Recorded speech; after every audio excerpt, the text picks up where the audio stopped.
Hope, galera, sejam muito bem-vindos a mais um episódio do Hope Pod Save, o podcast da Save.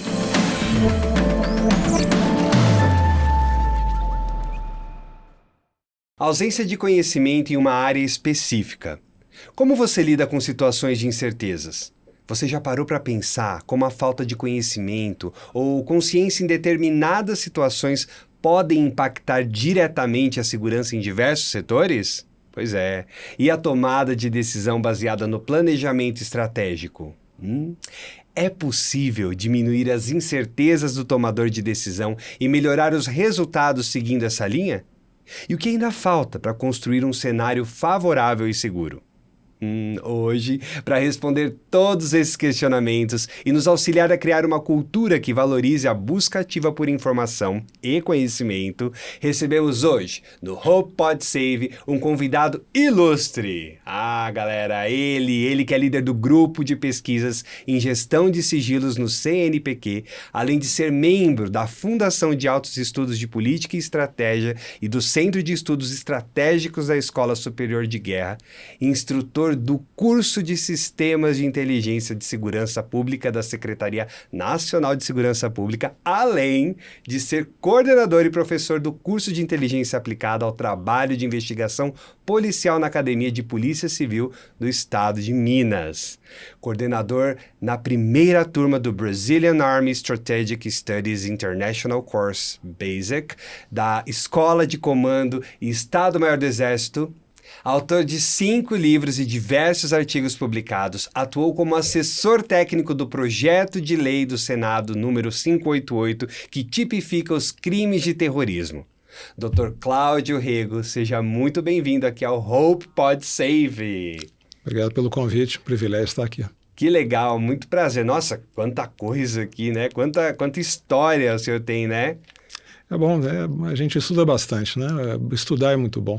Nossa, com certeza, porque a gente consegue, enfim, acho que conhecimento é uma das coisas que podem levar tudo da gente, mas conhecimento sempre fica, né?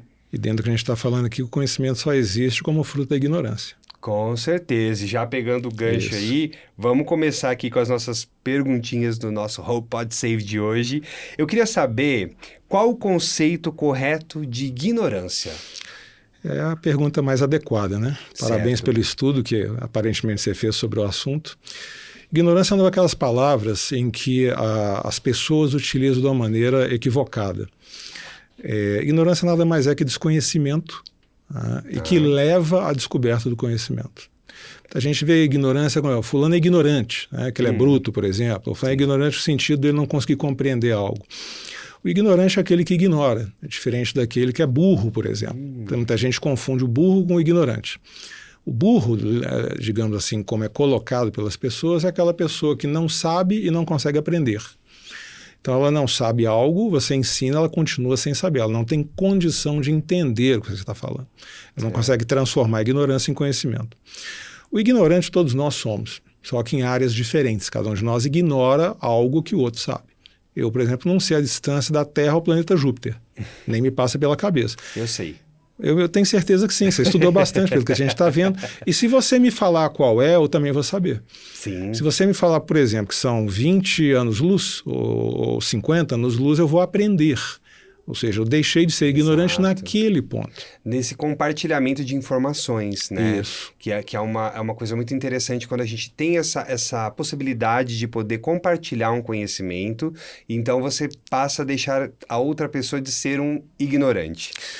O ponto é que aí a gente faz uma diferença do que é ignorância e incerteza. Certo. Por quê? Porque a ignorância é aquele ponto em que você realmente não sabe nada, não tem menor noção. Tá. Então você não tem como compartilhar alguma coisa. A ignorância você ainda consegue dividir com alguém o seu ponto de vista sobre aquilo. Mas ignorância não. E o oráculo de Delfos, ele falou que Sócrates era o homem mais inteligente do mundo porque ele dizia que só sabia que nada sabia. Ou seja, porque Sócrates dizia que ele era ignorante e aceitava isso. E ele foi considerado o homem mais inteligente do mundo. Olha. E hoje, mais de 5 séculos depois, nós acreditamos que quem é ignorante é uma pessoa que está abaixo do outro. Certo. E como é que a gente diferencia, então, essa ignorância de uma incerteza? Isso, esse é o ponto mais importante, porque você tem que perceber se você acha que sabe algo sobre algo. Se você tem certeza, como o exemplo que eu dei, não sei a distância da Terra para o planeta Netuno, por exemplo. Daí eu sei que eu não sei. E aí você começa a dividir o conhecimento em 4 quadrantes. Não é difícil, mas é algo que não é para ser feito de imediato. O primeiro quadrante é aquilo que você tem certeza do que tem certeza. O segundo é aquilo que você sabe, aquilo que você não sabe. O terceiro é aquilo que você não sabe o que sabe. E o quarto que você não sabe que não sabe. Então, sei que não sei, não sei que sei, não sei que não sei. Não dá para decorar isso de uma vez e não é necessário. Só sei que nada sei. Isso, é o quarto quadrante. E aí as pessoas têm uma tendência de falar o seguinte, bom, se eu posso dividir o conhecimento em 4, significa que é 25% cada um. 25% que eu tenho certeza, Tá. que é um exemplo simples que a gente pode dar, 25% daquilo que eu sei que eu não sei. Por exemplo, eu sei que eu não sei a distância de um planeta ao outro. Terceiro quadrante, eu não sei que sei. Um exemplo mais claro é o seguinte, você sabe que não sabe determinado ponto. E o quarto é que é o complicado, porque não há como dar um exemplo daquilo que eu não sei, porque senão eu saberia. Se não saberia, exato. Não há como dar um exemplo disso. A literatura toda mundial coloca isso com muita clareza. Só que isso, na realidade, é 75% do seu ambiente. Tá. É o que a gente ensina em curso como o do BOP, por exemplo. Como é que você toma decisão no ambiente de ignorância? E por que isso é importante? Porque você estará sempre no ambiente de ignorância. O homem que atua com operações especiais, ele não tem a menor ideia do que acontece. Ele recebe um chamado, você tem que estar em tal lugar que está acontecendo isso. É o que as pessoas acham que está acontecendo. Mas quando ele chega lá, ele descobre que eventualmente a situação é completamente diferente, às vezes oposta daquilo ali. Então ele sempre lidará com a decisão em ambiente de ignorância. Certo. E o que ele tem que fazer? A primeira coisa é ter conhecimento e entendimento da própria ignorância. Ele não sabe nada até do que ele acha que sabe. E muitas vezes você tem certeza do que sabe, mas não sabe. O sujeito está com uma arma na cabeça de outro. Você tem certeza que está fazendo ele de refém. Mas muitas vezes ele quer ser eliminado pela polícia. Ele está cometendo um suicídio. A gente chama de suicídio pela polícia. Tá. O sujeito está com uma descarregada ou de brinquedo, apontando para a cabeça de alguém, para que quando ele vire aquela arma para o policial, os policiais obviamente vão ter que se defender, vão matá-lo. E ele quer morrer, mas ele não quer tirar a própria vida. Ele força o seu assassinato pelos policiais. É um suicídio. Certo. Mas o policial que está ali não tem como saber disso. Ele não sabe que a arma de brinquedo é que está descarregada. Então ele não sabe o que ele acha que sabe. E aí a importância de entendermos o seguinte, no frigir dos ovos, tudo que você sabe com certeza não é mais que 5% daquilo que realmente você sabe. 5%. Tudo aquilo que está nos outros 2 quadrantes de incerteza, o que eu sei que não sei, o que eu não sei que sei, são cerca de 20%. E aí você tem um resultado de 75% que é pura ignorância. E que você não sabe que não sabe e sequer sabe que não sabe. A faculdade de medicina do Arizona, desde os anos 80, ela tem uma disciplina para os médicos chamada disciplina sobre ignorância médica. Eles ensinam aos médicos que eles não saberão muito do que eles acham que saberão. Desde 1980 para médicos. O médico tem que ter uma visão muito clara de que muitas vezes ele vai fazer um diagnóstico, achar que ele entendeu o que é e prescrever um medicamento completamente errado, porque a sua prescrição está errada, o seu diagnóstico está errado. E ele tem que entender isso, porque em determinado momento ele pode matar a pessoa. Ou seja, o entendimento da própria ignorância é fundamental, como eu estou colocando aqui, dando 2 exemplos só, para todas as áreas, exatamente para as pessoas que ainda não entenderam a importância disso. Eu sempre recomendo, no final das apresentações que eu faço, eu coloco uma tela perguntando às pessoas se a pessoa sabe amarrar o próprio sapato. Certo. Se eu te perguntar, você vai falar que sim. Você faz isso desde criança, você sabe amarrar o próprio sapato. Sim. E aí eu recomendo que você vá ao TED Talks. Há um TED Talks chamado Como Amarrar o Sapato. Você pode simplesmente escrever no YouTube Como Amarrar o Sapato TED, T-E-D, Tango Alfa, Tango Eco Delta. Vai aparecer para você uma palestra num TED Talks de 2 minutos e 46 segundos, que tem legenda em português, basta ajustar, Certo. onde a pessoa vai te mostrar em 2 minutos, pouco menos de 3 minutos, que você não sabe amarrar o próprio sapato. E você vai perceber que você não sabe amarrar o próprio sapato. Então, quando você entende que até aquilo que você tem a certeza mais profunda, você tem a certeza absoluta, não é fato, não é real, você começa a perceber que tem muito mais coisa que você realmente não tem a menor noção, que sequer você não sabe que não sabe. E como é que a gente pode gerir o que não se conhece? É o que a gente está comentando. O que eu não conheço, tem aquilo que eu não sei que não sei, mas tem aquilo também que eu sei que eu não conheço. Certo. Esse é mais fácil, porque se eu sei que eu não sei, eu vou procurar saber. Sim. Se eu não sei que eu sei, eventualmente pode haver um momento em que eu precise daquilo e eu vou atrás desse conhecimento. Ou seja, eu estou sempre explorando o desconhecido. Eu estou sempre explorando a ignorância. Sem ignorância não há progresso. Não existe maneira de progredir se você sabe tudo. Se uma indústria de automóveis, por exemplo, decide que ela chegou no topo da tecnologia e abandona, em 3, 4 anos ela vai falir. Com certeza. Porque virão outros automóveis de outras empresas, com outras tecnologias, outros formatos, outras aerodinâmicas, outros fatores. Outras atualizações, né, que vão fazer com que isso seja um diferencial. Então, quem está atualizado, quem sabe do que está acontecendo agora, tem um conhecimento maior daquele que se estagnou naquele momento ali, não foi para frente, né? Não há como você ignorar o desconhecido. Não há como ignorar o fato de que o que você desconhece é sempre maior que o que você conhece. Uhum. Basicamente, o nada é maior que o tudo. Quando você percebe que o tudo é tudo que você conhece e o nada é aquilo que você não conhece.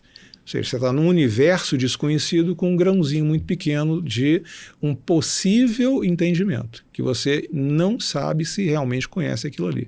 Até que lá na frente você descobre, da pior forma possível, que a sua certeza era fumaça.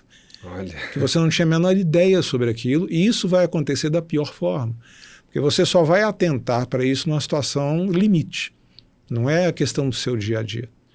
E essa questão que o senhor falou do achar que sabe, né? Esse achismo, como que a gente pode lidar com isso? Na questão do tipo assim, eu acho que sei, mas na verdade não sei. Esse achismo, ele pode ser um problema aí, né? O acho que sei não é perigoso, porque você tem uma dúvida. Certo, tá? Não tem uma certeza, né? Quando o príncipe da Inglaterra vai assumir? Provavelmente ele vai assumir porque o pai está saindo. Sim. Se está doente ou não, não sei, mas ele está dentro da programação que ele tinha de não ser rei, porque nunca foi rei, não queria ser rei, mas não tinha como fugir disso. Então, certamente vai voltar a ser playboy internacional, e ele tinha que dar uma saída. Se é doença ou não, não sei, mas foi a saída dele. E vai passar isso aí, vai renunciar e passar para o filho. Isso vai ser quando? Você não sabe, mas você sabe que não sabe. Então você não tem certeza, você não pode apontar uma data, mas você pode apontar uma ideia. Eu acho... Um fato, né? Então você sabe que não sabe. Isso não é problema. O problema real está naquilo que você acha que sabe, tem certeza e aposta naquilo, investe naquilo, briga por aquilo. Você tem planos na sua vida de questões que você tem certeza absoluta e vai tocar a sua vida baseado nisso. Para lá na frente, num momento crítico, descobrir que aquilo que você tinha certeza realmente não tinha absolutamente nenhum fundamento. Então, essas questões da incerteza não são preocupantes. A incerteza, você tem uma clareza de que você não tem a resposta. Tá. Você tem uma hipótese, você tem uma possibilidade que pode acontecer ou não. Mais ou menos forte, você pode apostar nela. Você pode, inclusive, falar, não, isso aqui eu não posso falar nada. Uhum. Mas a certeza da certeza, aquela certeza realmente que hoje é quinta-feira, ou hoje é terça-feira, ou hoje é sábado. Nós sabemos que dia é hoje, mas quem está assistindo esse podcast daqui a algum tempo, ele não vai saber que dia é. Mas às vezes ele tem certeza porque se eu falar bom dia, estamos aqui, ele fala, eles estão falando. Ele não vê que é uma gravação, acha que é o dom bom dia, ele acha que é naquele dia. Essa certeza plena é que é todo o problema. E pensando muito nessa questão da certeza, muitas vezes as pessoas elas colocam uma certeza na cabeça, assim, um pensamento de certeza. Porque eu tenho certeza que eu vou ser rico, eu tenho certeza que eu vou ter uma vida boa. Claro, tudo vai depender, né, do que a pessoa vai fazer da vida dela, né? Tudo tem uma consequência de quanto ela vai se empenhar para conseguir conquistar o que ela quer. Mas o que o senhor acha dessa certeza que as pessoas colocam na cabeça? Acaba sendo uma certa positividade tóxica em algum momento, de pensar muito positivo, de não, eu tenho certeza que vai ser isso, porque é uma certeza meio incerta, na verdade, né? Na verdade, é mais uma postura. A pessoa está se posicionando a favor do que vai dar certo. Ela está na expectativa que dê certo. Certo. Né? A certeza realmente ela não tem, o que ela pode ter é uma vontade muito grande que isso aconteça, né? Como você falou, uma positividade, mas ele não tem a ver com a questão do raciocínio. Né? A questão de certeza, incerteza e ignorância tem mais a ver com uma base de conhecimento, raciocínio que você coloca em cima daquilo. Ou seja, o futuro você não pode raciocinar muito em cima dele, porque são variáveis que você não controla. Amanhã vai chover ou fazer sol? Não tenho a menor ideia.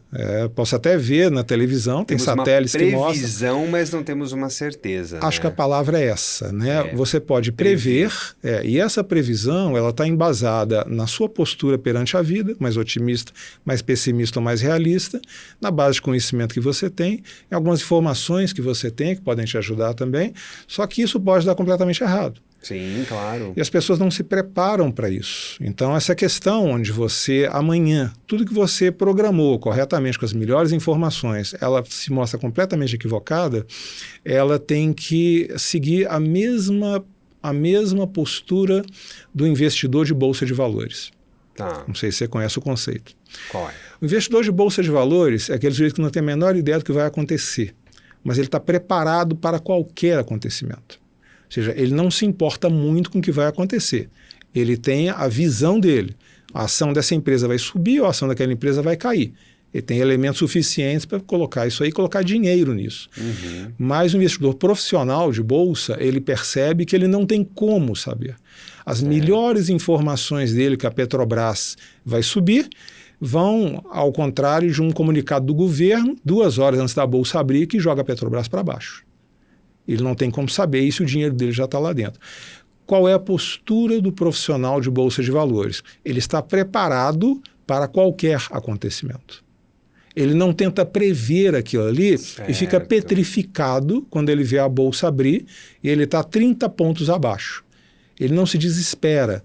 Ele já programou o que ele vai fazer. Se preparou, né, para essa situação. Essa é a grande diferença. Então a pessoa ela tem que estar preparada para fatos, não para certezas. Para não se frustrar tanto com os resultados. Exatamente, né? Isso. Porque se você coloca na sua cabeça uma certeza de que algo vai acontecer e você acredita fielmente naquilo, de que vai acontecer, e não se preparando, né, de que pode não acontecer, ou a curva do rio ir para o outro lado ali, você acaba tendo uma frustração e tendo que lidar com esse tipo de situação. E vai parar no psicólogo, né? É como as pessoas vão parar no psicólogo. Todo mundo precisa. É aí que você vê aquela questão do otimista, do pessimista e do realista.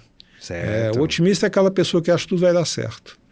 E, eventualmente, alguma coisa não dá certo e ele fica achando que a vida dele acabou.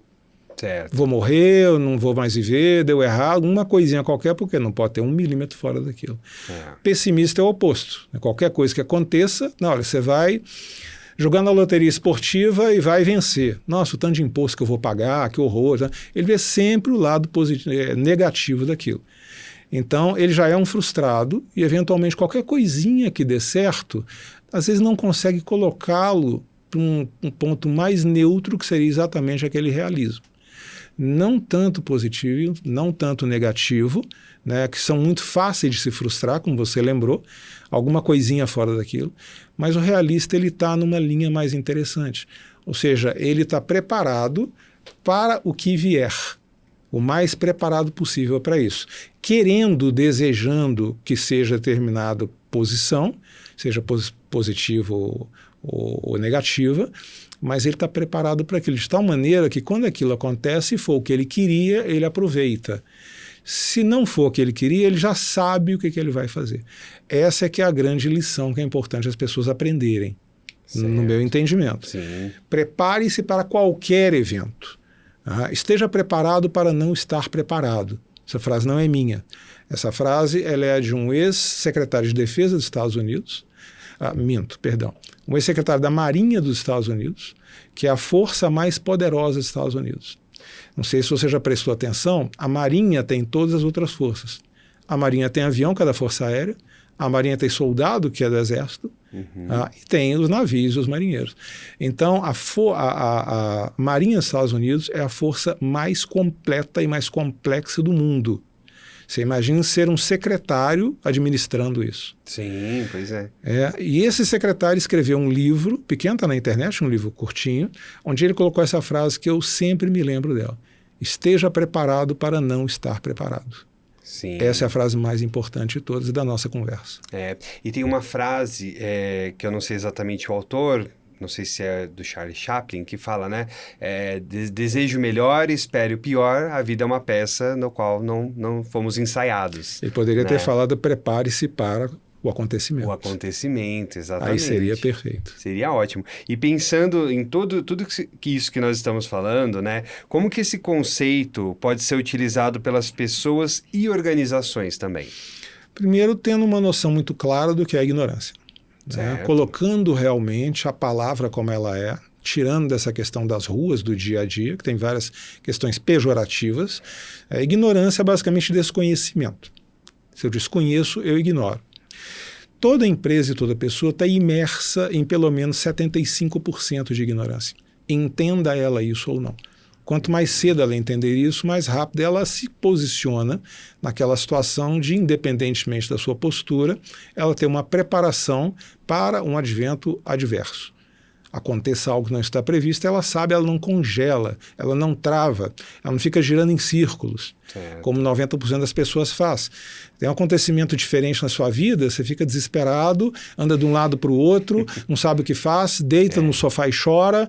Quer dizer, é exatamente o que você tem que evitar. Mas você foge disso entendendo que em algum momento, praticamente sempre, tudo está fora do seu controle. Sim. E algo diferente vai acontecer. Tomara que seja bom. Pode ser ruim ou pode ser neutro. Sim. As empresas, como você falou, as pessoas e as empresas, elas têm que ter essa compreensão. Não há muito que se fazer em si. Você não pode construir uma estrutura baseada em ignorância. Você não pode construir um fato baseado em ignorância. Mas você, tendo o conhecimento de que algo pode ocorrer fora do seu da sua condição de execução direta com seus meios, você fica preparado para aquilo. Empresas e pessoas e instituições.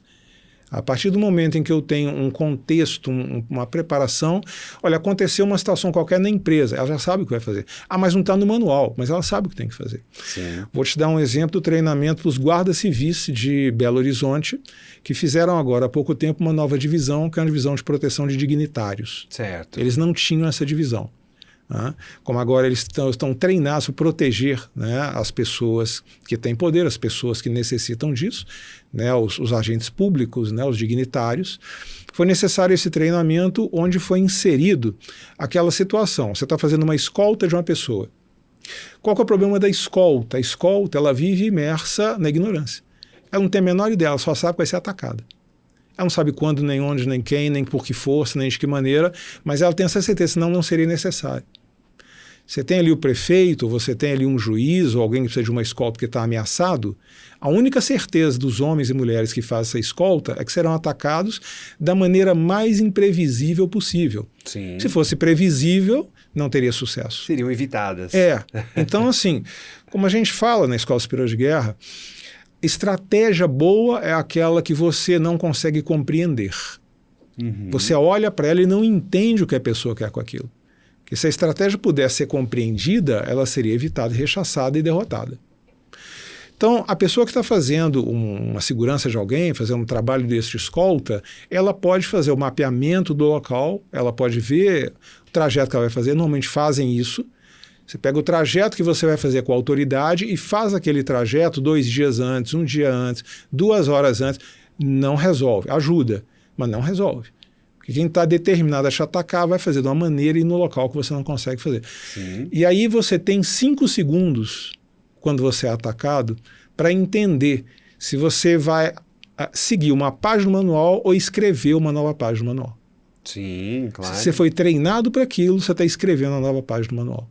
Uhum. Ou seja, desde profissionais que vivem 24 horas sabendo que serão atacados, mas não sabendo onde, até as pessoas que estão em casa agora, tranquilo, assistindo aí a nossa conversa, e daqui a pouquinho vão assistir uma série na internet, alguma coisa, ou na moral, fazer outra coisa. Todos nós estamos expostos o tempo todo ao desconhecido, à ignorância do que vai acontecer.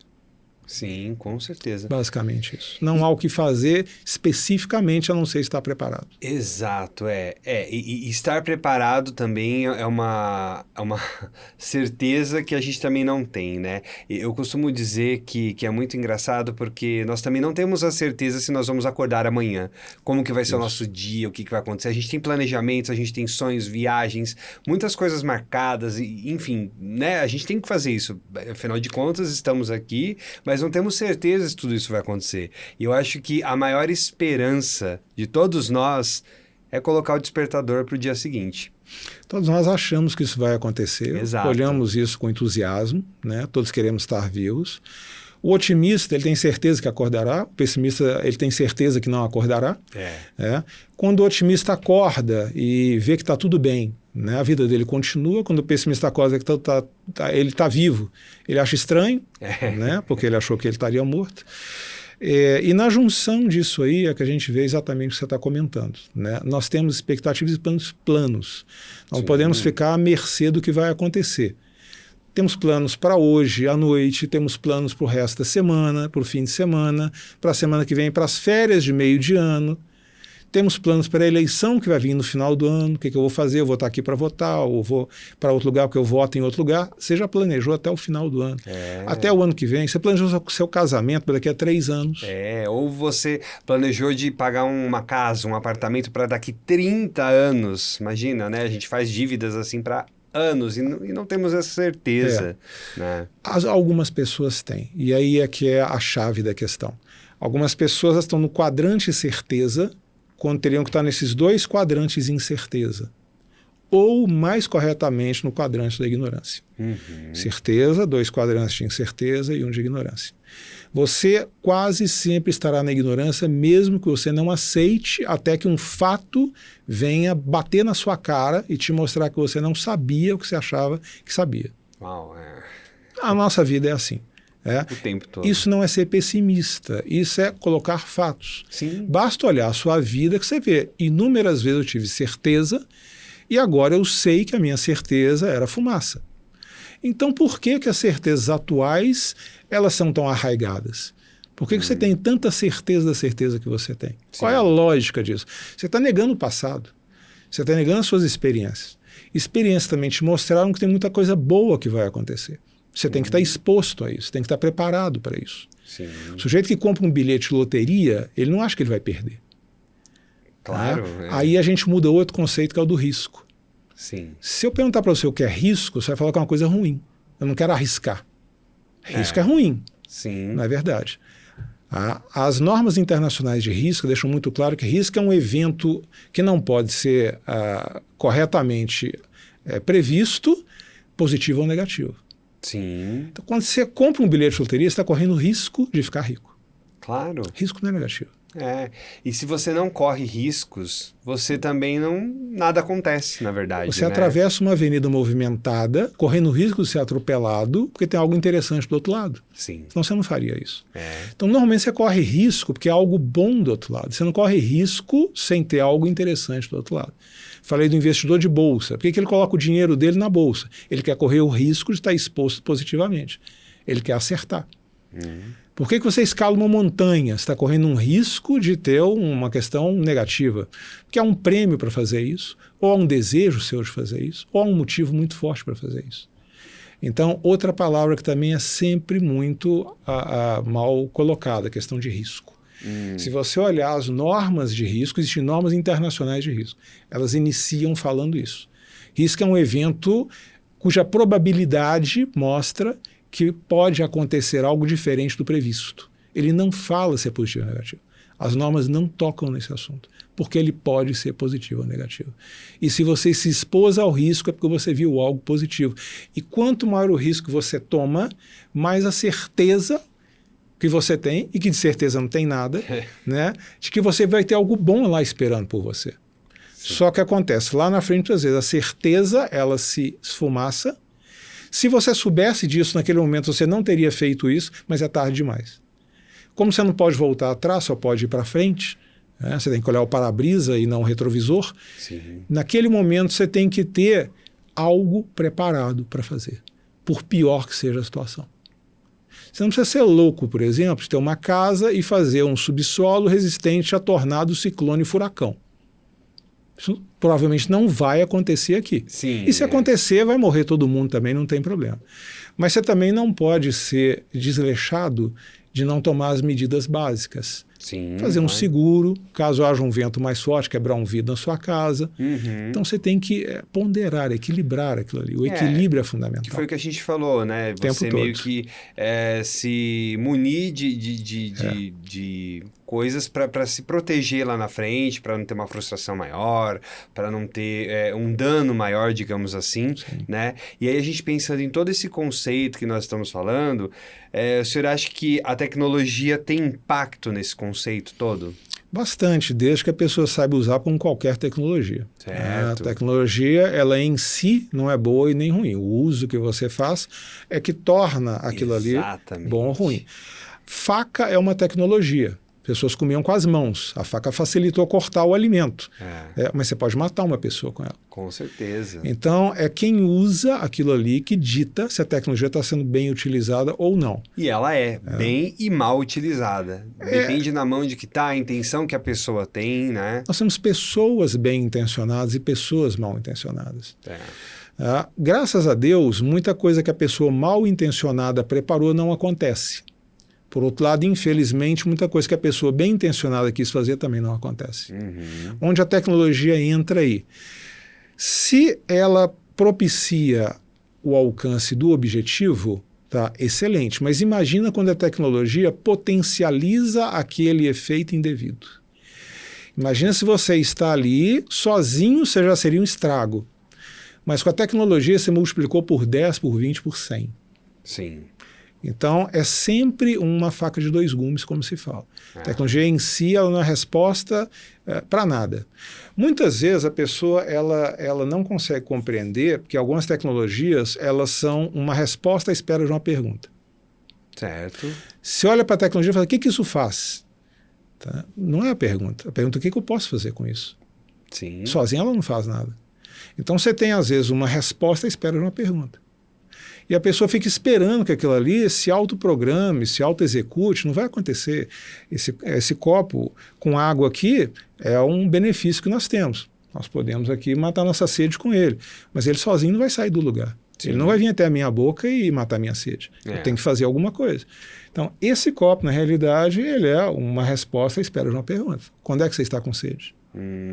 Quando você tiver essa pergunta, você vai usar a resposta. Mas muita gente entende que ele tem que fazer tudo sozinho. Muita gente olha para a tecnologia e fala assim, que bom, ela vai fazer. Não, não vai fazer. O computador ele é programado. Por que as pessoas estão com dificuldade de fazer o carro autônomo funcionar? Você pensou nisso? Carro autônomo sem motorista. Certo. Qual a grande dificuldade? O carro autônomo é um computador que está dirigindo aquilo, é uma inteligência artificial. Que foi programada, né? Cunhou-se esse termo inteligência artificial, que também é um equívoco muito grande, porque ele não está pensando em nada, foi programado. A única coisa artificial ali é o programa. Existe um programador que ele está obedecendo, é como se tivesse alguém falando para ele o tempo todo. Certo. O computador é alguém, está ali, faça isso, faça aquilo, ele vai e faz. Codificado em linhas. Então não há inteligência nisso, há ordens, que eventualmente são tão complexas que parecem que a pessoa inventou algo, produziu, ela não produz nada. Ela segue um conjunto de ordens. O ser humano faria também isso, só que em mais tempo. Por que o computador foi inventado na Segunda Guerra Mundial? Pois cálculo de trajetória balística. Eles tinham que disparar no inimigo e levava dias para fazer o cálculo do ângulo, do peso, da quantidade de pólvora para acertar um tiro. Nossa, sim. Você tinha salões de pessoas, cada um fazia uma parte de um cálculo e ia passando para trás até que chegava a resposta lá na frente depois de alguns dias. Precisava de uma máquina para fazer isso. Então, o computador ele não inventou nada, ele fez em segundos o que levava-se dias. É o que as máquinas fazem. Por que o carro autônomo não vai para a rua? Porque na hora que acontecer um acidente do tipo, eu estou em alta velocidade, perdi o freio e eu vou ter que virar para a esquerda ou para a direita. Na esquerda tem um velho, na direita tem um menino. Eu mato qual dos dois? Quem vai tomar essa decisão? E aí a pergunta que eu faço é muito interessante. Quem está tomando essa decisão? Você vai errar a resposta. Quem está tomando a decisão quando um carro autônomo escolhe se vai para a esquerda e mata o velho ou vai para a direita e mata a criança? Porque ele perdeu o freio, ele vai para um dos dois. Sim, ele vai tomar uma direção. Quem é que tomou essa decisão? A inteligência artificial. Quem tomou essa decisão? Então, mas quem que programou a inteligência artificial? Ele é o responsável. Exato. Ele colocou a ordem. Você vai fazer isso. Ele é o responsável. E ninguém quer ser responsável. E a máquina só vai executar. Quem quer ser responsável? Você seria? Pois é. Você colocaria na rua um veículo programado por você que pode fazer algo, e a programação também não é perfeita. Sim. Né? Quanto tempo existe o Windows? Dá erro até hoje. Opa! Então, a programação, você está sempre vendo quantas vezes por ano a Microsoft manda um complemento, um patch, um remendo, uma atualização. Por quê? Porque o tempo todo ela vê que ela errou em alguma questão. Imagina um carro programado por alguém que eventualmente erra, por um programa que eventualmente está errado, mas vai responder por isso, civil e criminalmente.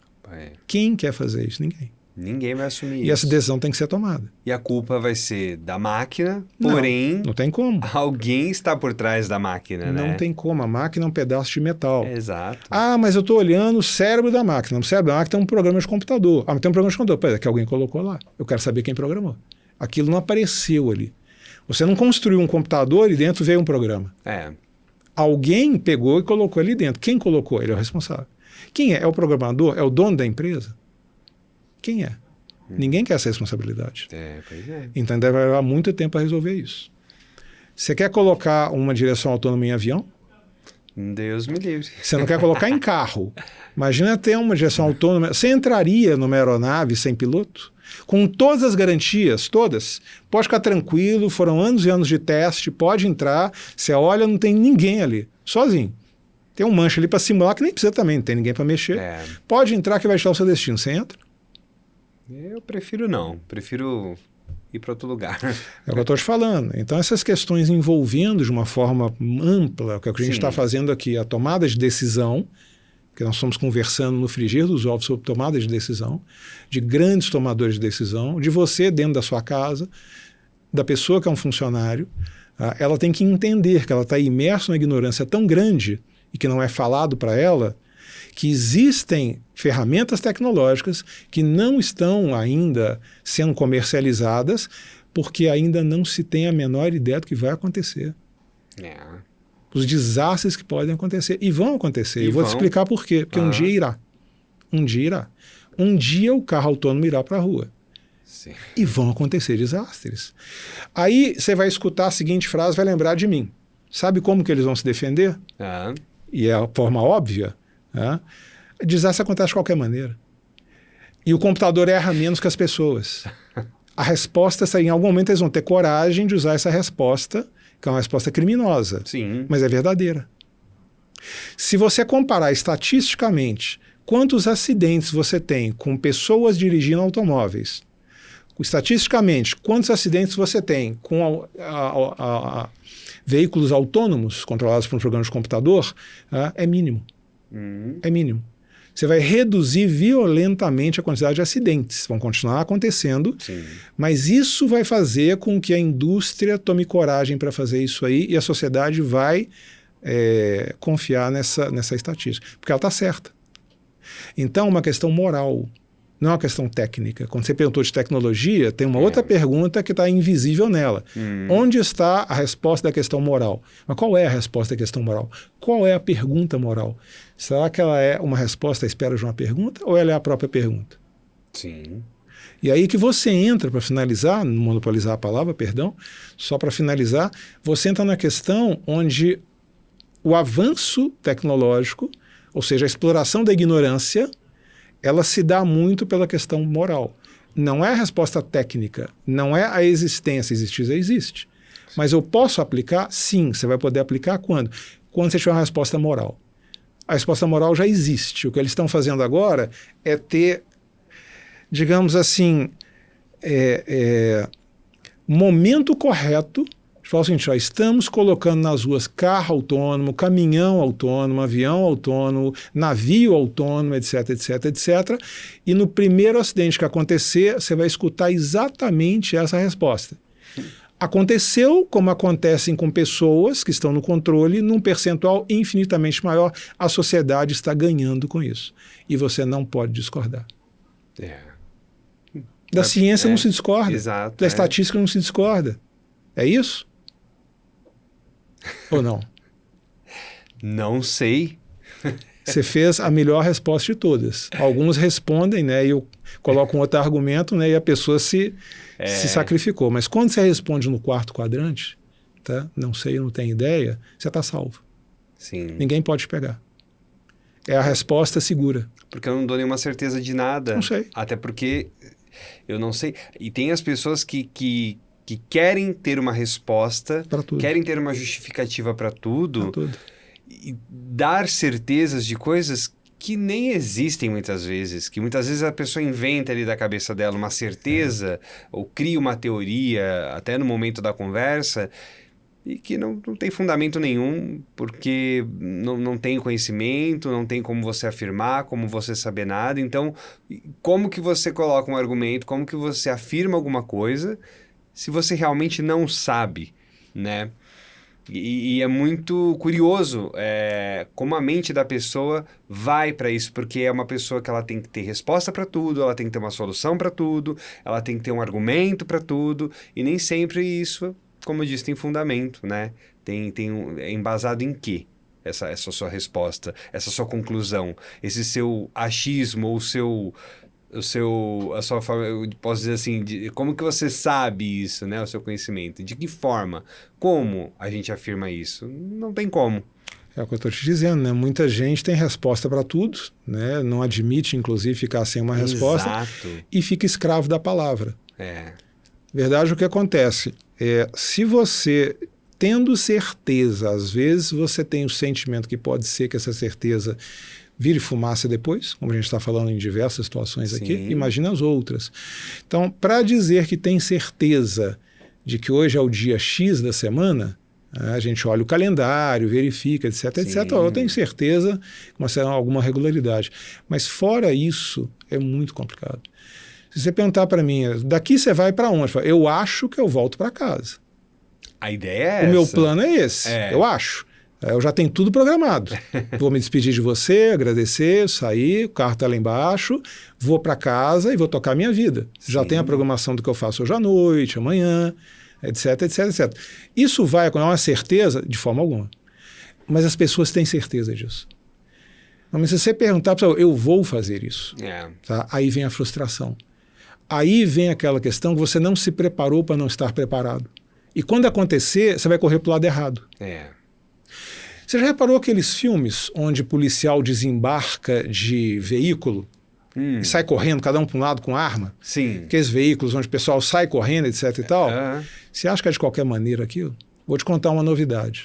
Eles treinam aquilo. Você tem que sair, você tem que treinar a saída do veículo. Por quê? Por que você não tem que treinar? Por que você tem que treinar a saída do veículo? Porque para o caminhão, abre as portas, SWAT. Abre aquilo ali, sai todo mundo correndo um atrás do outro direitinho. Tá? Por que não pode ser de qualquer maneira? Porque um vai trombar no outro. Sim. Eles vão tomar um tiro, eles vão morrer. Você já imaginou? Todo mundo para fora. Você vai para cá, o cara também tem a mesma ideia, o outro tem a mesma ideia, tromba os três, caem ali, embola todo mundo e o sujeito está ali com a mira atirando em você. Sim, sim. Você treina a saída de caminhão. Equipes de alta rentabilidade, equipes de alto rendimento treinam o mínimo do detalhe. Tudo é mapeado, tudo é ensaiado, até o que você jamais imaginou que fosse, como esse caso que jamais passou pela cabeça. E esse treinamento ele faz com que você tenha talvez a certeza de que vai dar certo. Claro, a gente não tem como saber, mas o treinamento... mas quando a pessoa ela treina, ela treina com a ideia de que vai fazer com que aquilo vá acontecer bacana, que aquilo vai acontecer legal, que vai dar certo, que vai ter um resultado esperado. Claro que imprevistos, né, mudanças podem acontecer no meio do caminho, como o senhor falou, eu vou para casa, mas de repente uma ligação pode mudar completamente o destino. Essa é a mentalidade correta. Porque o que você falou, a pessoa tem certeza, etc e tal, está se enganando. Sim. Ela jamais vai ter certeza. Então, essas pessoas sofrem muito. Porque qualquer contratempo, qualquer detalhe, ela não está preparada para isso. Ela não tem um plano B, que é como o pessoal gosta de falar. Ou seja, resumindo o que a gente comentou da questão de estar preparado para não estar preparado, você pode sintetizar isso no famoso plano B. Certo. Tenha sempre um plano B. C, D. Ninguém tem. Ninguém tem. Principalmente as coisas mais óbvias. E respondendo o que você comentou, quem treina tem certeza que vai colocar, ou pelo menos tem uma ideia que vai fazer certo, esse é o amador. O profissional sabe que algo vai dar errado. O amador, ele treina com muito vigor, tá? E o subconsciente dele engana-o. Eu treinei tanto que não tem como dar errado. Ele não pode controlar. Assim como um atleta também, né? Que treina muito, cada movimento, né? Tudo muito bem calculado, anos, meses de treino, e aí chega na hora de uma Olimpíada, por exemplo, e dá errado. Dá uma distensão. Exato. Dá uma distensão. Ele corre 15 metros, dá uma distensão, ele cai no chão. Teoricamente tem tudo para dar certo. É o que eu estou dizendo. O profissional, ele compreende com clareza que não importa o quanto ele se prepare, treine, conheça, algo pode e vai dar errado. Que seja uma vírgula que não faça diferença, mas não foi o que ele planejou. É porque muitas vezes a pessoa ela planeja algo, faz, e o que deu errado é tão pequeno que ela deixa como irrelevante. Só que aquilo ali deveria ser um alerta para ela do seguinte: poderia ter sido uma coisa grande. Se você planejou tudo e deu um detalhe errado, e se fosse um grande? Mas a pessoa não usa essa experiência. É isso que é muito frustrante. Sim. Porque a pessoa poderia utilizar a experiência, ter planejado 50 itens e um ter dado errado e pensar assim: eu preciso sempre lembrar que algo pode dar errado. E se foi pequeno, ele não deveria ter dado errado. Mas ele deu. Então o grande tem uma chance muito maior, porque tudo que é, vamos dizer assim, maior é mais complexo, é mais complicado, tem mais peças, mais detalhes. Quanto mais importante, mais complexo, mais complicado, e maior a chance de dar defeito. Fusca não dá defeito. Mas você pegar uma BMW, o tempo todo ela está parada. Sim. Porque ele é tão complexo, tão complicado, etc. As questões todas de eletrônica e tal, que o Fusca, você vai lá com arame, conserta. Aqui você tem que fazer uma programação, tem que vir um técnico, um computador, reprogramar o computador para você poder dar a partida no carro. Sim. Então, o momento em que você precisa ajustar o seu pensamento é quando aquele pequeno ponto não deu certo. É o momento em que você tem que usar para o seu subconsciente compreender que ele tem que estar preparado para algo grande que também não dê certo. Mas as pessoas desperdiçam isso o tempo todo. Sim, sim. É uma pena. E se a gente para pensar em muitas profissões, em muitas áreas, a gente tem esses treinamentos, essa preparação, né? E eu acho que realmente esse pensamento de que sim, pode dar errado e ter um plano B, que nem sempre temos, mas pensar, olha, se tal coisa der errado, eu posso fazer tal coisa. Assim como um professor numa sala de aula, ele prepara toda a sua aula, ele prepara todo o conteúdo, talvez imaginando possíveis questões dos alunos, mas, surpreendentemente, os alunos vão trazer outras questões que talvez ele não se preparou, mas se ele tem um conhecimento ali, ele tem aquele jogo de cintura, ele vai saber lidar com a situação, né? Assim como um ator, um artista de teatro, né? Ele passa meses ensaiando, né? Eu falo isso porque eu sou ator, então são muitos anos aí de prática, então eu sei que a gente passa meses se preparando, tanto para um musical, com coreografias, ou até mesmo um espetáculo com texto mesmo, né? E quando você vai estrear, tem aquela tensão, aquele medo, aquela coisa, aquela ansiedade que você quer que ocorra tudo bem, mas não vai ocorrer. Vai ter uma luz que vai piscar, vai ter uma fala que você vai esquecer, vai ter um deslize que vai acontecer. O mais certo é você saber contornar e lidar com essa situação com uma rapidez e uma inteligência ali naquele momento. Você saber como você vai lidar com aquela situação, como você pode... Não sei se consertar a situação seria o certo, mas como você vai seguir. Houve um deslize, houve um erro, um equívoco, ou qualquer coisa do tipo, um acidente mínimo que seja... Apagou uma luz, o cara não acendeu a luz onde deveria, né? Ou o seu colega não deu a fala correta. Então, como que rapidamente o cérebro tem que ali já lidar com aquilo? Assim como o professor também, né?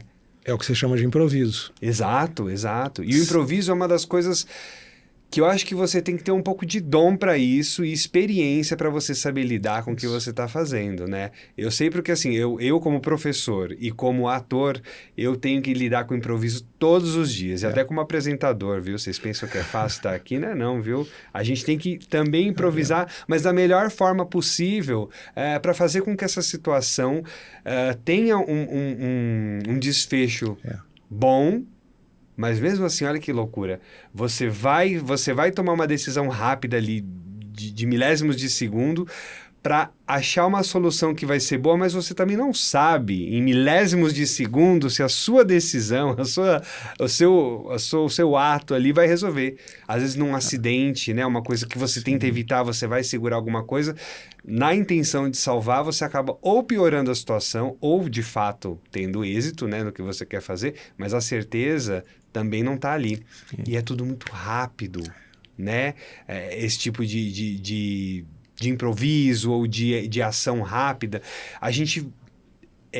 porque eu estou aqui pirando, né, nessa questão toda. A gente pensa muito rápido numa solução sem ter certeza de que vai dar certo, e isso pode ser uma coisa que a longo prazo que você vai pensar muito se vai dar certo ou não, ou coisa de milésimos de segundo que você toma decisões e o que vai acontecer? O ator não pode travar. O ator não pode travar. E o show tem que continuar. Se trava, tem que, de alguma forma, seguir ali. Você improvisa até no texto que está colocado, porque você percebe naquele momento ali que você pode fazer um determinado gesto que não está previsto, que vai prestigiar aquilo ali, vai favorecer. Você improvisa até onde não precisa. É onde você vê o tempo que o ator tem, né? Um ator que está começando agora não tem tanta bagagem, não tem tanto jogo de cintura. Mas um profissional, né, de televisão, de teatro, que seja, aquilo ali você não percebe que ele inventou metade daquela cena, porque ele esqueceu completamente. Tem quantas cenas a gente vê aí de pessoas que depois descobre, ele esqueceu a fala, aquilo ali foi tudo inventado. E que fica muito melhor, muitas vezes. Achou um caminho melhor. Do que estava escrito, ou programado, ou ensaiado, né? O sentimento dele. Acaba encontrando soluções e caminhos que você fala, puxa, olha, isso funciona, isso é bom. Daqui para frente vamos fazer assim. Vamos fazer assim, e ficou tão bom quanto, ou melhor, do que foi pensado, planejado, preparado. Mas é isso, ter essa maturidade de saber lidar com esse erro, né? De fazer algo e pensando que pode dar errado, se der errado, o que eu vou fazer? Se der medo, vai com medo mesmo, meu filho, porque a vida não vai esperar. Vai dar errado. E seguir, né? Assim como muitas decisões na vida, né? É o que eu estou te falando. Eu vou dar um exemplo aqui da questão de professor que você falou. Professor, ele é uma pessoa que ele tem que saber. Sim. Ele não tem que estudar antes da aula para ver, ele tem que saber, mas saber mesmo. Por quê? Como você falou, o aluno sempre vai fazer uma pergunta inesperada. Então não adianta você ficar ali decorando, você sabe ou não sabe. Sim. E o professor é testado o tempo todo. Ainda mais atualmente, quando o aluno assiste aula com o notebook na mão com o Google. A pessoa fala e vai ali no Google ali, levanta a mão. Eu tive uma situação como coordenador de curso há muitos anos, em que um dos meus professores estava ministrando aula, e eu sempre vou para a última fila. Vou lá para a parede, eu fico assistindo aula também junto com os alunos. E tinha um outro aluno aqui à minha direita. Eu estava na extrema esquerda da sala aqui, tinha um aluno aqui, todos estavam à direita, né? O primeiro aluno à direita aqui. E o professor falou um detalhe. Tá? Não vou falar nem o professor no detalhe, mas ele falou, olha, fulano falou isso. Tá? Eu vi assim com o rabo do olho a seguinte situação. O aluno que estava aqui, que é muito estudioso, muito capaz. Né? Eu vi a mão dele fazer esse gesto aqui. Ó. Ele fez assim, dentro da mochila, voltou com o livro, abriu o livro, eu estava olhando aqui, fez assim com o dedo e assim com a mão. O professor, pois não, professor, no livro está falando o contrário. E mostrou o livro. Você escutava uma música na sala de aula. O cérebro do professor deu aquele barulho, sabe quando trava a engrenagem? Deu para ver a engrenagem travando. Ele ficou completamente sem saber o que falar. E todo mundo olhando para ele, porque não tinha como contestar. O aluno estava com o livro na mão, que ele falou que estava escrito o contrário. Então, professor é alguém que tem que saber, mas saber mesmo. Sim, e não inventar coisas, Decorar.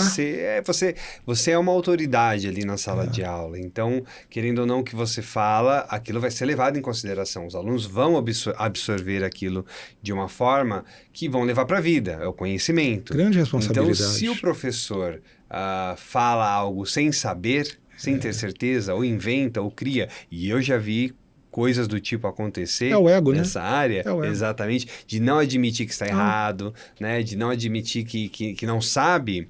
É só então falar, não sei. Então inventa. Vou inventar não, aqui. Não sei. Exato. Vou olhar, vou dar uma olhada. Isso e não há mal nenhum, né? Não há problema nenhum em não saber. Torno a dizer para você, todos somos ignorantes, cada um num ponto diferente. Sim. E o cérebro tem uma capacidade. O cérebro é finito, ele está dentro da cabeça, ele tem uma capacidade. Você não vai conseguir lembrar de tudo para sempre. Claro. Quanta coisa que você sabia, hoje você não lembra, eventualmente você faz uma reciclagem e lembra. Então, não sabendo assim, que você não soube, ou naquele momento o famoso deu um branco. Né? Qual é o problema se falar para o aluno? Escuta, isso aqui é assim, olha, essa é uma área que eu não fixei muito. Não fiquei muito tempo nela. Eu vou voltar, vou dar uma olhada, vou refrescar antes de te falar, para te falar o que você tem que saber. Eu não vou chutar. Mas é o que a gente está falando, o ego da pessoa não permite. Ele chuta uma resposta qualquer, uma bobagem qualquer, e hoje em dia isso não tem mais espaço. Antigamente até poderia, porque o aluno estava ali, ele na sala de aula. Ele não tinha recurso.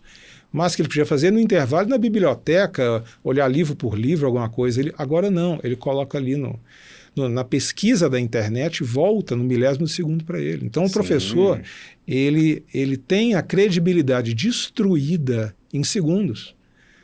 Uma vida de estudo é destruída em segundos, porque simplesmente ele não falou, não sei. Ele prefere perder. Por quê? Porque o cérebro dele não alcançou isso. É o que você falou, o artista, ele naquele momento, ele faz um improviso, ele toma um caminho, porque o caminho que estava programado não é mais possível, ele toma um outro caminho, ok, fica até melhor. Na maioria das vezes o pessoal nem percebe, está ótimo, não tem problema. Agora, o sujeito que tem toda a condição de fazer isso, ele não consegue fazer, não consegue achar o caminho simples. Eu falo, olha, eu vou trazer a resposta melhor para você por causa da minha responsabilidade. Eu não vou ser irresponsável em te falar. Por exemplo, em que ano foi descoberto o planeta Netuno? Provavelmente eu não estava nascido ainda. Nenhum de nós, né? Está escrito em algum lugar. Por que é importante saber isso? Porque existe uma história envolvendo Netuno, que eu sempre comento, não vou comentar aqui, mas eu preciso dessa data para falar sobre a questão de Netuno e Urano, que é uma demonstração muito interessante sobre ignorância. Não vou colocar aqui. Mas antes de participar de um evento onde eu vou falar, eu vou no livro e leio de novo, porque eu nunca lembro. Claro. Não vou nem arriscar. Claro. Eu não vou guardar, é uma data. Em que ano foi descoberto o planeta Netuno? É uma bobagem guardar um troço desse. Com certeza, até porque quantas milhões, zilhões de informações a gente recebe por dia, em anos, né? Então, obviamente que vão ter coisas que vão ser apagadas, não apagadas, mas assim, esquecidas de certa forma, e isso não caracteriza que você não sabe ou você não tem o conhecimento, apenas você não tem a lembrança daquela informação e está tudo bem. Os anos passam e quantas coisas a gente já viveu, já aprendeu. Eu não vou lembrar das aulas que eu tive na escola, né? Talvez eu vou ter uma vaga lembrança de uma coisa e outra. E claro, vão ter coisas que vão marcar a nossa cabeça, informações. Por isso que o professor tem essa responsabilidade, cuidado com o que ele fala, porque se o aluno absorve e guarda aquela informação, é aquilo que ele vai levar para a vida. E um dia quando ele for usar, não, eu sei, é assim, a pessoa vai falar, não, mas meu professor falou que era assim. Então, acho que seu professor estava errado. E o professor nem está mais vivo. Você não tem nem como reclamar com ele mais. E se voltar e conversar com ele, falar, não foi isso que eu falei. Porque se ele teve o ego inflado o suficiente para falar o que ele não sabia, ele não vai aceitar. Ou vai falar, não me lembro. Não me lembro de ter falado isso. Não sei, não foi isso que eu falei. Você entendeu errado. Ele não vai, se ele não teve condição psicológica de falar não sei, certamente ele não vai falar errei. Claro. Se ele não falou lá, não vai falar aqui. Sim, com certeza. Então, o que eu estou falando é uma responsabilidade gigantesca. Professores, e como você falou, vários profissionais, profissional de segurança pública. Nossa, pois é. Um PM que está na rua, ele tem segundos para tomar uma decisão. Sim, entra toda essa questão Segundos. de que a ação dele pode dar muito certo ou errada, Sim. mas ele tem que agir rápido ali. Né? E ele vai ser julgado por uma pessoa que vai estar no ar-condicionado meses depois, sem ter a menor ideia do estresse, da injeção de adrenalina, da explosão de adrenalina que estava no corpo do soldado, que obviamente é treinado. O soldado é muito bem treinado, capacitado, passa por simulações, situações, mas é o que a gente está falando, não importa o quanto você treine, o inesperado acontecerá. Sempre. Tá? Você vai ignorar algo e esse algo vai vir para cima de você em algum momento, no pior momento possível. Então você vai julgar uma pessoa que, por mais bem treinada que esteja, eventualmente fez um ato ali que, à luz de quem está tranquilo, sereno, acabou de almoçar, está relaxado, né? Teve um momento de lazer interessante e tudo, ele vai dar uma sentença na vida de uma pessoa que tomou uma decisão sob estresse, alegando que ele é um profissional e devia saber. Uhum. Isso realmente é algo que é desprezível. Sim. Muito desprezível. Muito. Quantos juízes e desembargadores já foram chamados pela PM para subir o morro? Pergunta se algum vai. A PM faz isso de vez em quando. O desembargador coloca lá e fala, escuta, o senhor está convidado para subir comigo o morro. Vai de colete, como todos nós, colete, o senhor vai estar protegido. Pergunta se ele vai. Não, o senhor vai dentro do caveirão. Pergunta se ele vai. Mas ele quer que o soldado vá e que tome a decisão, que eventualmente não foi uma decisão equivocada, mas não foi a melhor decisão possível. Uhum. Há uma diferença muito grande. Claro. Você pode não ter tomado a melhor decisão possível, mas foi a decisão do momento.